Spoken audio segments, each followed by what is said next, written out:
One of my favorite uses for Chief Architect is to visualize and to kind of conceptualize what my designs are going to look like. So a big part of that is getting the different finishes and the different details applied to my scenes so that I can, get a good preview of those. One of my favorite efficiency tips is to use the Library Painter option. Kind of sounds weird, right? We all know what the Material Painter is, that you can go click any material on the library browser and you can just paint it and apply it into your scenes. Well, did you know you can do the same thing with a library browser? Let's say, for example, I want to change the door style of my cabinet doors. So I can just come into my library browser, go into some of my favorite cabinet brands, and choose a door style. When I click on it in the library and just hover over my scene, you can see the icon changes to this kind of folder that's got swapping indicated on it. And that just means that I can paint this door style onto this existing cabinet. So that gives me an easy and fast way to preview what that brand styling will look like on my cabinet, and it minimizes having to go into the dialog and browse the library from there. I can just paint it straight from the library browser.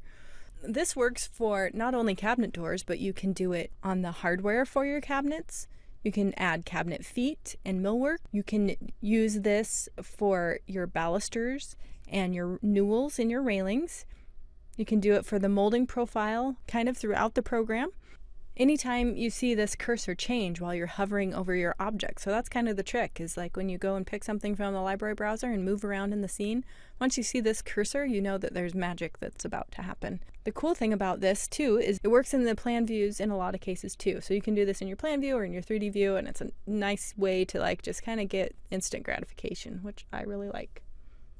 Similarly, and also cool, is that you can do this with your distributed garden beds. I have a distributed bed here. If you don't know about those, they're just garden bed objects, and you can specify which plant you want in here and how frequently you want it distributed around the space. So it's a really cool way to put my farm together.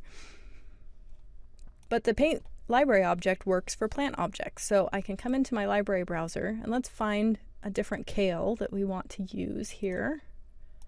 And maybe I want to use this kale. Again, if I hover over the distributed bed, then I get that cursor that tells me that I can replace the items in there. If I want to hold the Alt key down and then click in the bed, it allows me to just drop it on top of the bed. So this is a way where I can override that automatic library painter ability, and I can just intermix maybe some different species, and this will give me kind of that different level of a more natural looking flower bed in this case.